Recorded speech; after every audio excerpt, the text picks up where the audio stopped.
والصلاة والسلام على خاتم الأنبياء والمرسلين والصلاة والسلام على خاتم المعصومين وعلى آله وأصحابه وأزواجه أجمعين. أما بعد، قال الله عز وجل في القرآن المجيد والفرقان الحميد: إن الله وملائكته يصلون على النبي يا أيها الذين آمنوا صلوا عليه وسلموا تسليما. الصلاة والسلام عليك يا رسول الله، الصلاة والسلام عليك يا حبيب الله، الصلاة والسلام عليك يا شفيع المذنبين، الصلاة والسلام عليك يا رحمة للعالمين، الصلاة والسلام عليك يا سيدي يا جد الحسن والحسين. حمد و صلاة کے بعد ہم اپنے رب عز و جل کے فضل و کرم سے اس کے پاک پیغمبر جناب حضرت یوسف علی نبینا علیہ السلام کا مبارک واقعہ، جس کو قرآن نے سب سے اچھا قصہ قرار دیا، آج اس کی تیسری قسط ہے۔ دوسری قسط میں ہم یہاں تک پہنچے تھے کہ بھائیوں نے جناب یوسف کو، جو کنعان کے علاقے میں عمومی طور پہ ایک کنواں استعمال ہوتا تھا، جہاں سے قافلے بھی گزرتے تھے، مسافر بھی، اس کو چھوڑ کر دور ایک کنویں کے اندر جناب یوسف کو انہوں نے چھوڑا، تو اللہ رب العزت نے جبریل امین کو حکم دیا، میرا یوسف پانی میں نہیں پہنچنا چاہیے۔ جبریل نے پروں پہ اٹھا لیا اور بٹھا دیا، شام تک گھر نہ آئے۔ بھائی تھے نا جناب یوسف، شام تک گھر نہیں آئے۔ جب شام ہو گئی تو روتے ہوئے گھر واپس پلٹے، سارے بھائی بڑی شدت کے ساتھ رو رہے ہیں۔ جناب یعقوب علیہ نبینا علیہ السلام نے فرمایا، خیریت ہے؟ کوئی بکریاں چوری ہو گئی ہیں؟ رو جو رہے ہو، کوئی بکریاں؟ کہنے لگے نہیں حضور،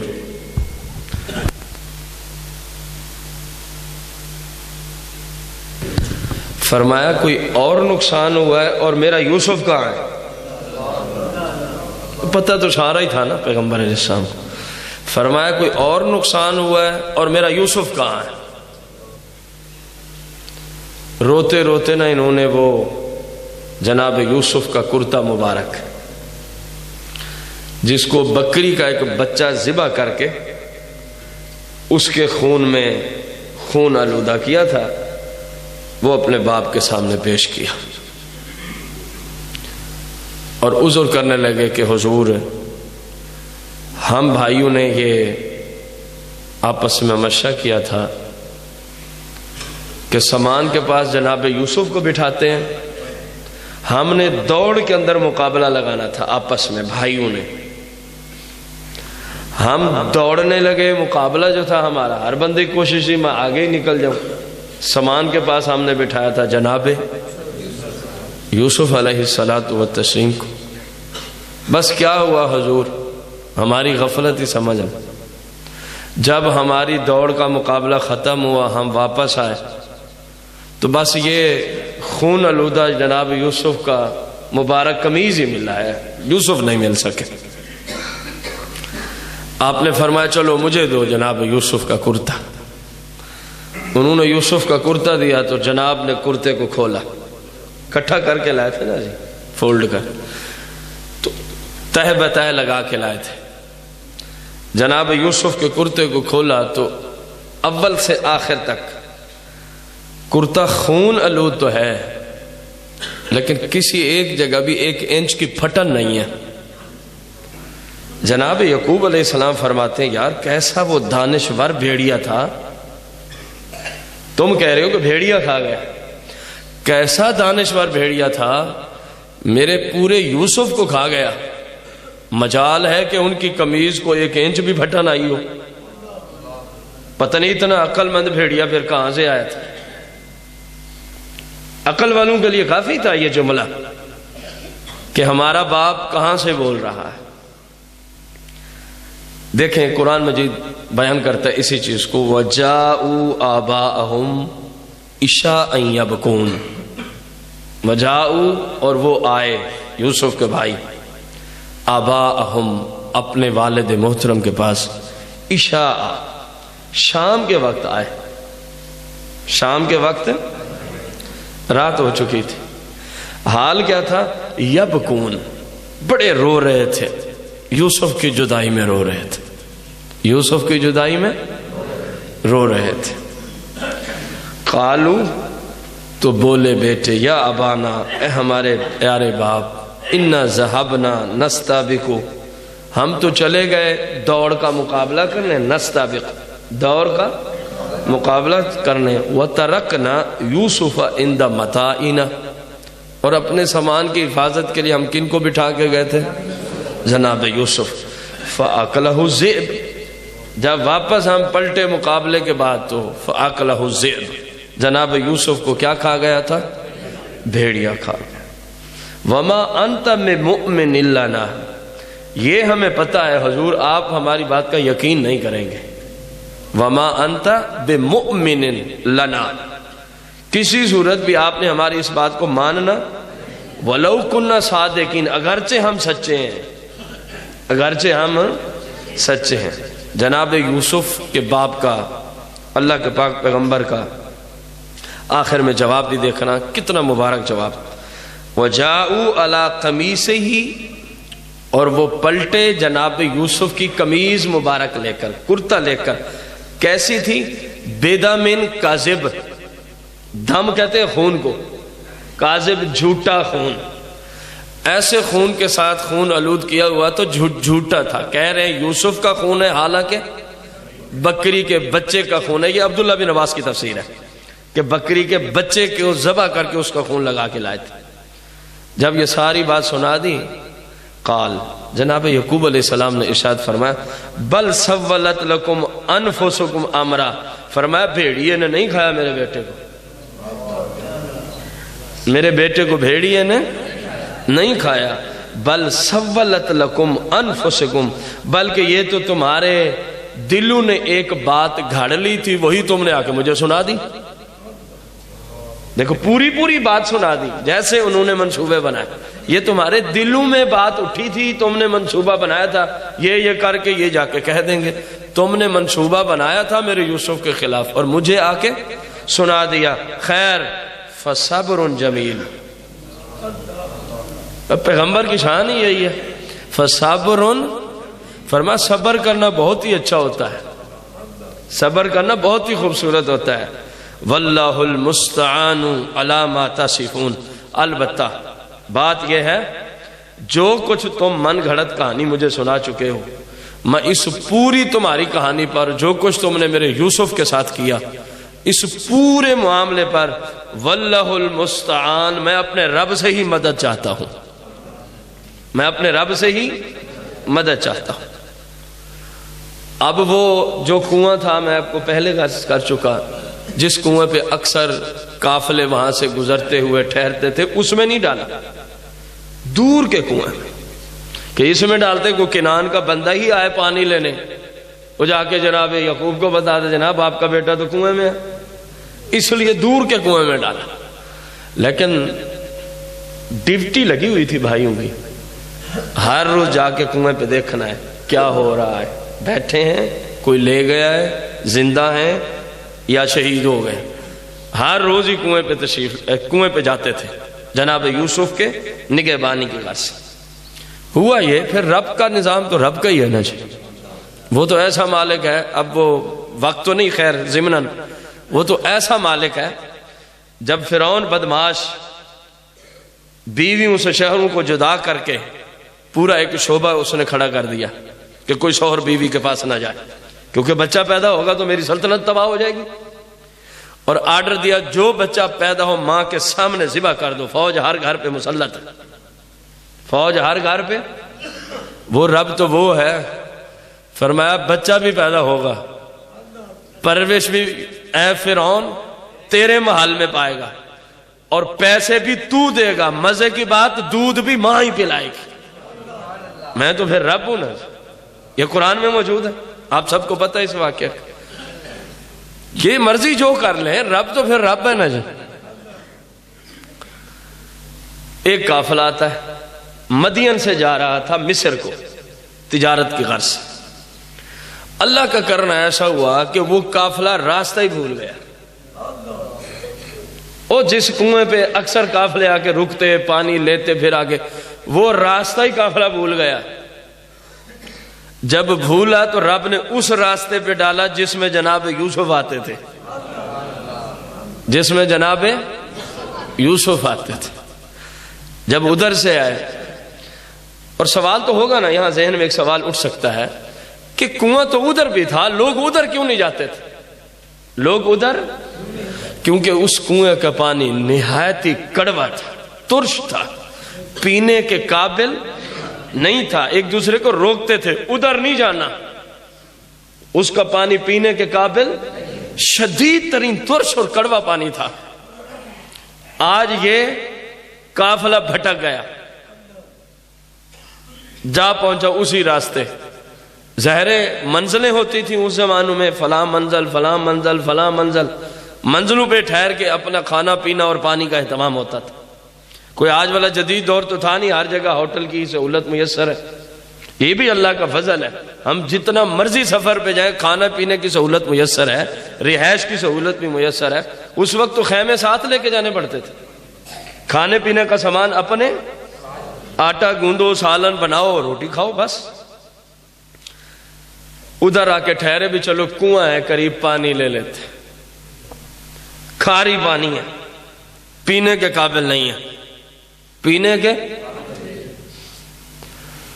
ان میں سے ایک بندہ جس کا نام مالک لکھا ہے تفسیر کی کتب میں، کیا لکھا ہے؟ مالک، اپنے چند ساتھیوں کے ساتھ پانی لینے آیا قافلے والوں کے لیے۔ جب اس نے اپنا ڈول ڈالا نا جی رسی کے ساتھ باندھ کے، تو آگے جناب یوسف نے اس کو پکڑ لیا، اس ڈول کو رسے کو جب کھینچنے لگا، ظاہر ہے پانی کوئی 4 لیٹر کوئی 10 لیٹر، ادھر جناب یوسف کا وزن، سمجھ آئیے کہ نہیں؟ عمر میں آپ کو بتا چکا 3 اقوال، 7 12 یا 17 سال، ان میں سے کوئی بھی عمر مبارک چل رہی تھی۔ مفسرین کے تینوں قول ہیں، یا 7 سال کے تھے اس وقت، یا 12، یا درمیانہ ہی آپ لے لیں تو 12 سال کے بچے کا کتنا وزن ہوتا ہے، اور پھر ایک پیغمبر عام بچے سے کئی گنا زیادہ ایک دن میں بڑھتا ہے، یہ پیغمبر کی شان ہوتی ہے۔ اس نے جب دیکھا اتنا وزنی ڈول ہے، نیچے دیکھتا ہے کنویں میں، نیچے دیکھتا ہے تو نور کی لائٹیں آ رہی ہیں۔ اپنے ساتھیوں کو کہتا ہے یار عجیب منظر ہے، کنویں میں کچھ نظر نہیں آتا، آج نور ہی نور پھیلا ہوا ہے، زور لگاؤ دیکھتے ہیں کیا ہے۔ ڈول کو جب نکالتے ہیں تو جناب یوسف جب سامنے پہنچتے ہیں نا جی، بس میں وہ تعبیر نہیں کر سکتا جو جملے لکھے ہیں، دیکھتے ہی رہ گئے۔ جناب یوسف کو اللہ نے آپ کو حسن و جمال کا ایک شاہ سوار بنایا تھا، جناب یوسف کو دیکھتے ہی رہ گئے، اور اپنے آپ سے کہنے لگے بڑا قیمتی غلام ہے، بڑے پیسے ملیں گے اس کو چھپا ڈالو۔ کہیں اور قافلے والوں کو پتہ چل گیا تو سارے کہیں گے اکٹھے ہی بیچیں گے۔ ادھر انہوں نے نکالا، ادھر جو نگہبانی پہ تھے بھائی وہ آ گئے، تمہیں نہیں پتا یہ ہمارا غلام ہے۔ بھائی اپنے بھائی کے بارے میں جملہ بولے، غلام کا مطلب ہوتا ہے جس کو خریدا بیچا جا سکے۔ اندازہ لگائیں آپ، اگر یہ تمہارا بھائی ہے تو پھر تم بھی غلام ہوگے،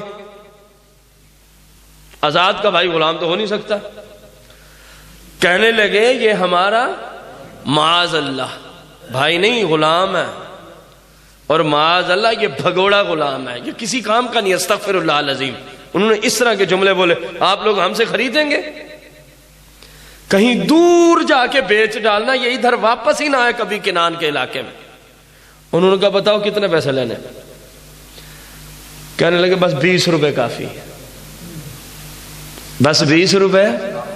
کیونکہ اس وقت تو دشمنی پہ تلے ہوئے ہیں نا، اپنے بھائی 20 روپے میں بیچ رہے ہیں. ابھی بات آ رہی ہے پھر جب عزیز مصر نے خریدا تو کتنی قیمت یوسف کی پڑی. اپنے بھائی 20 روپے میں بیچ رہے. وہ بڑے خوش ہو گئے، 20 روپے میں تو کالا کلوٹا غلام نہیں ملتا جناب، اور یہ بندہ دیکھے تو دیکھتا ہی رہ جائے، ایسا حسین و جمیل غلام. آپس میں کہنے لگے سمجھو بہت بڑا انعام مل گیا ہے. مصر میں اس کی جب بولی لگے گی نا پتہ چلے گا کتنی قیمت پہ بکتا ہے. فوراً 20 روپے دیے، کہیں یہ مکر ہی نہ جائے. انہوں نے کہا یہ ایک سودے میں یہ شرط لازم ہے، دور جا کے بیچنا، کنان کے علاقے میں نہیں بیچنا اس کو، یہ کبھی ہمارے گھر واپس ہی نہ آ سکے. انہوں نے کہا بے فکر ہو جائے، ہم ویسے ہی مصر جا رہے ہیں، ہم وہیں منڈی میں بیچ دیں گے. جناب یوسف تفسیر والوں نے لکھا یہ ساری باتیں چپ کر کے سن رہے ہیں، کیونکہ اللہ کا پیغمبر اپنے رب کی رضا پہ ہر حال میں راضی رہتا ہے. حالانکہ بول پڑتے او بھائیو میں تو ان کا بھائی ہوں، میں تو یعقوب کا بیٹا ہوں، پیغمبر اسلام کا، چلو میں اپنے گھر لے چلتا ہوں، پوچھ لو میں ان کا غلام ہوں. لیکن رب کی تقدیر پہ سب کچھ ہونے کے باوجود کچھ نہ کرنا، صرف رب کی رضا پہ راضی رہنا، یہ کمال ہے. ایک بندہ انتقام ہی نہیں لے سکتا، ہم جناب رب کی رضا پہ راضی. اوے مزہ تب ہے انتقام لے بھی سکتا بندہ کہ نہیں یار چلو کوئی مسئلہ، اللہ کی رضا پہ راضی. سمجھ آ رہی؟ جناب یوسف خاموش، انہوں نے اپنے سامان میں چھپا لیا. دیکھیں قرآن کہتا ہے وجاءت، اور آیا سیارت، ایک قافلہ، فارسلوا، ان قافلے والوں نے بھیجا، واردہم، کسی بندے اپنے کو کہ جاؤ پانی لے کے آؤ، جاؤ پانی لے کے آؤ. فادلى دلوہ، پس انہوں نے اپنا ڈول ڈالا، اپنا ڈول ڈالا. جناب یوسف بھی آئے اور ساتھ پانی بھی آیا. پانی تو پینے کے نہیں تھا، نہیں ہے والی بات نہیں ہے، اس لیے تو آپ کو پیچھے جملے بولے تھے. پانی تو پینے کے قابل نہیں تھا، لیکن جب یوسف کے مبارک ایڑیاں لگی نا وہ ٹھنڈا بھی ہو گیا، میٹھا بھی ہو گیا. وہ اس کنویں سے زیادہ میٹھا پانی ہے، اس کنویں سے زیادہ. رب کا قرآن کہتا ہے فَأَدْلَا دَلْوَ، انہوں نے اپنا ڈول ڈالا پانی کی گھر سے. تو پھر ہوا کیا؟ قَالَ يَا بُشْرَا، وہ مالک کہنے لگا اپنے ساتھیوں سے یا بشرا، بہت بڑی خوشخبری ہے. ہاذا غلام، یہ دیکھو سامنے نور سے چمکتا ہوا چاند نظر آ رہا. اس نے تو غلام سے تعبیر کیا، ہم اپنی زبان میں ترجمہ کر رہے، چاند سامنے نظر آ رہا ہے. وَأَسَرُّوا بِدَاعَ، وَأَسَرُّوا، مالک اور اس کے ساتھیوں نے جناب یوسف کو چھپا لیا کہ باقی قافلے والوں کو نہ پتہ چل جائے، باقی قافلے والوں کو، ورنہ وہ بھی کہیں گے ہم بھی شریک ہیں اس کے بیچنے میں، ہم بھی شریک ہیں اس کے.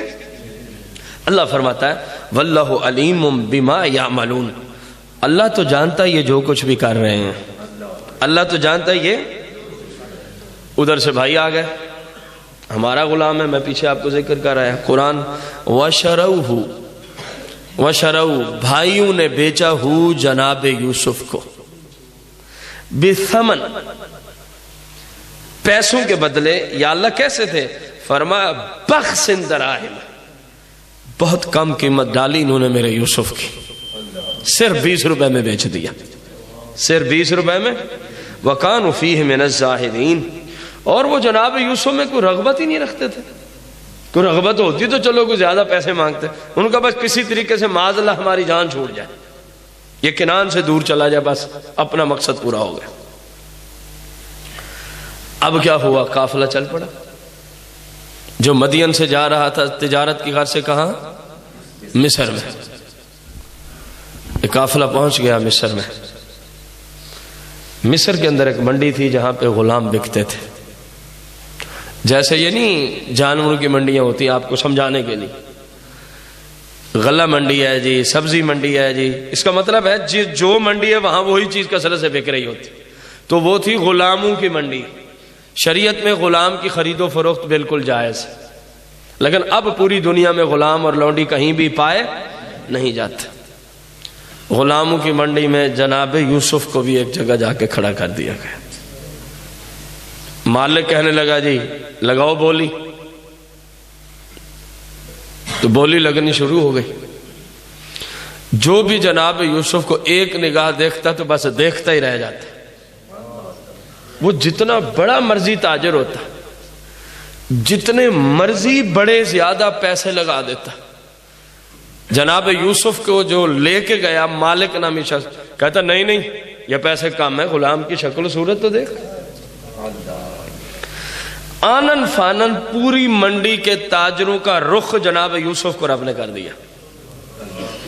بات پھیلتی گئی کہ یار آج تک ایسا غلام کسی نے تصور میں بھی نہیں سوچا ہوگا جو آج مصر کی منڈی میں بکنے آیا ہے۔ ظاہر نور نبوت کا تو پھر کیا فیض، اللہ کا پاک پیغمبر ہے، اور پیغمبر تو ہر پیغمبر ہی حسین و جمیل کی حدیں توڑ کے آتا ہے، اور یہ تو پھر پیغمبروں میں بھی جناب یوسف ہیں۔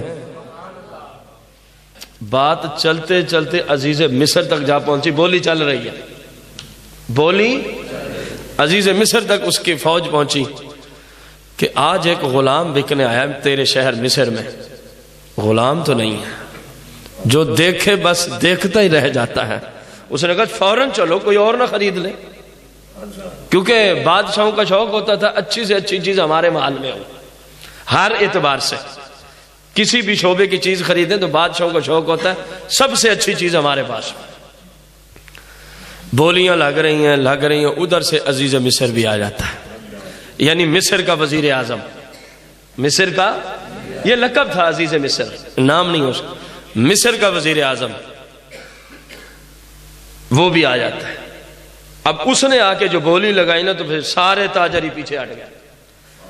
اس نے کہا جی اس بچے کا جتنا وزن ہے اس کے برابر میں سونا بھی دے دوں گا، اس بچے کا جتنا وزن ہے اس کے برابر میں چاندی بھی دے دوں گا، اس بچے کا جتنا وزن ہے اس کے برابر میں مشک بھی دے دوں گا، اس بچے کا جتنا وزن ہے اس کے برابر میں ریشم بھی دے دوں گا۔